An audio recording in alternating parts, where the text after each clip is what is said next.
So, serial MrBeast accuser and alleged DogPack is back with an intermission video before his major part 3 to talk about MrBeast's involvement in hiring people who have been involved in scams and SA allegations and secretly keeping them hired for some reason. DogPack also talks about MrBeast's ex-girlfriend and just the overall eccentricity of MrBeast's personality and just the horrible culture that you get working at Beast Studios. There's a lot to get into, so let me summarize it all for you and we'll talk about it, but before that, please keep in mind these are all allegations and is all about innocent until proven guilty. Form your opinions, but keep an open mind. Also, don't forget to subscribe. After I called out James Warren by name in my last video, his Instagram and Facebook got taken down and his LinkedIn got taken down. So quick profile on James Warren. He's Jimmy's cousin and secret CEO. And I say secret because, you know, they're not very open about that fact. Like he doesn't post about it on social media. It wasn't ever attached to his LinkedIn. He's never featured or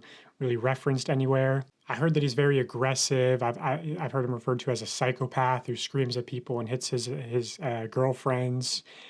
There's allegedly domestic violence charges that were filed against him. And I say allegedly because it turns out there's a lot of people in North Carolina named James Warren who assault their girlfriends, I guess. So Warren also allegedly an ex-drug addict. I've heard that he offered cocaine and hookers to editors to stay late.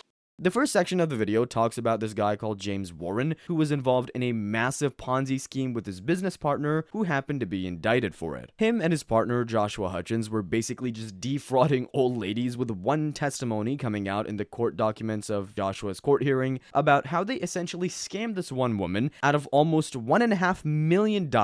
She had cancer, her family member had Alzheimer's, and she attests that James Warren knew of all this and still knew of the scam and encouraged her to take part in it anyway. So most of it is pretty irrelevant because DogPack just talks about Warren's business partner's court details, so it doesn't add much to this besides the fact that James Warren was involved and secretly was hired by MrBeast, who was aware of his past, allegedly. DogPack also showed an update from the previous video that MrBeast actually DM'd Jake Weddle, offering him the rest of the $190,000, which DogPack kind of said that it was self-admission and that he is guilty and he is a culprit, but I don't really think so.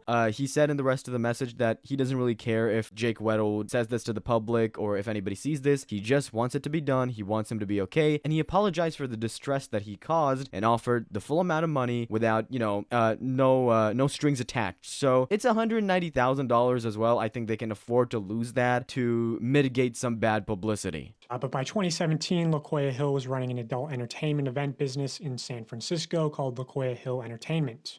Then in 2019, he was hired to MrBeast as a producer.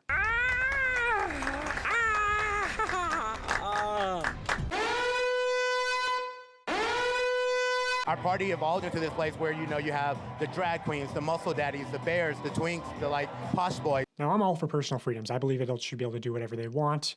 However, I question what qualified the sort of go-go dance drag daddy of San Francisco for a job producing YouTube content for children. You know, it'd also be weird if MrBeast hired Johnny Sins as the janitor, I guess.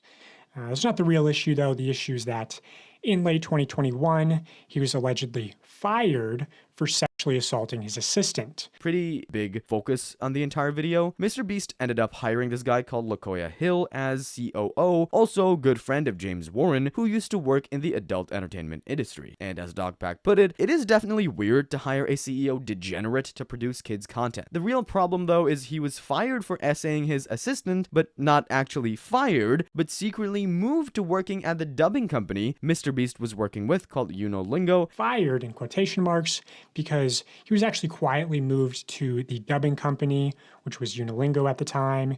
Here is proof that he used the LaQuia at unilingo.tv email, links back to him, links to these photos, one of which was the profile picture for his YouTube channel. DogPack shows screenshots of multiple verified employees talking about the LaQuia Hill incident and how they've heard or know about the essay and being secretly hired. Not only that, but they talked about how this LaQuia Hill guy would harass employees on several occasions, making them uncomfortable, hiring hotel rooms with only one bed, showing them his toy collection, hanging around in his underwear on these vacations, etc. These verified employees also mentioned that they brought LaQuia back knowing about the essay incident. Now, if you remember the leaked email from MrBeast, it said that the COO had been replaced, so LaKoya Hill was let go, except he wasn't. His Twitter was deleted, his LinkedIn was wiped, until DogPack shows the LinkedIn from MrBeast company Creator Global, where under a new LinkedIn account with minimal work experience, LaKoya Hill was listed as president of the company. So basically, they still have LaKoya hired, allegedly. I have no idea why, like, what does he bring to the table that's so valuable that they're willing to overlook his essay incidents and lie about him still being at the company? It's mind-boggling. DogPack then talks about how MrBeast and James Warren basically forced Unilingo to hire LaKoya and used him to copy their whole business model and poach their employees for Creator Global. There's then a voice memo from James Warren to Unilingo about giving LaKoya a $28,000 bonus. Hey buddy, it's James. Sorry to be bothering you. I've done my absolute best not to bother you. But LaKoya had presented a bunch of stuff to me and Jimmy a little bit ago. All really great stuff. But he had asked me and Jimmy personally. He's like, hey, you know, can I have a $28,000 bonus for work I did in the past? And I'm like, yeah, of course, man. And the reason for that is I had brought him up to my level, and I don't take bonuses. So for like 2 years, he didn't get any bonuses when our guys were getting like crazy percentage bonuses. I need a favor. Sue cannot process this bonus through Beast. I need a solid. Can you please process a $28K bonus for LaKoya? Let me know. Bye. DogPack only says allegedly for legal reasons, and it's pretty clear he has a very strong stance against MrBeast, which he then talks more about. Here's another testimony. This person will go on the record. This is Jess, who accused Ava Chris Tyson of sexual assault. I think her case has been sort of mostly ignored because she wasn't a minor when it happened. But she was a MrBeast employee, and you can see in her evidence, in her communications with the company, the clear signs of a cover-up. You can see them like threatening her with legal action and emails and saying like, oh, we're going to have a law firm investigate this. Well, they had one firm do an internal investigation, McGuire Woods LLP, the same law firm that sent me my first cease and desist.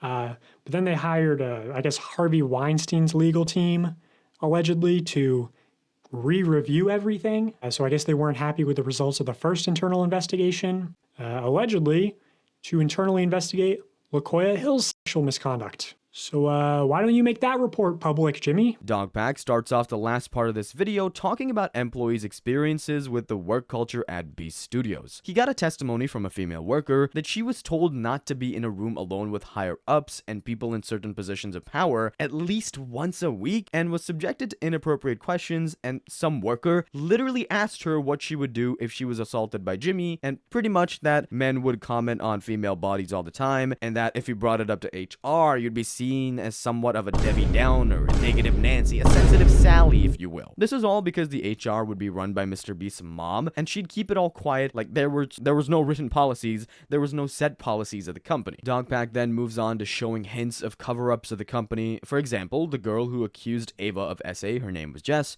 she was threatened by legal action by the Beast team, and emails about having a law firm investigate or whatever. So basically, MrBeast is also working with a big law firm to cover this up, and they even investigated the LaKoya Hill stuff, but obviously it was never made public, which I guess they didn't really like what they found. Jess, the girl who accused Ava, testified that she hung out with MrBeast a couple of times, and that their whole boys group was incredibly misogynistic and absolutely looked down on women in the company. She talked about how MrBeast himself is also deeply misogynistic because of his views on how a traditional woman should be. I don't really get along with women. I don't really get along with women. I don't really get along with women. Well, women are stupid because they're inferior to men. That when she and a group of contestants who were menstruating during the event had asked the production staff about getting their underwear more quickly, she had been told that it was not a medical emergency. You'll never actually respect a woman, but just act like you respect them. My God. MrBeast withheld my birth control. I have ovarian cysts. You can't just stop taking birth control. I don't really get along with women. Also in this podcast, Jimmy goes on to talk about his relationship with his current girlfriend, Tia,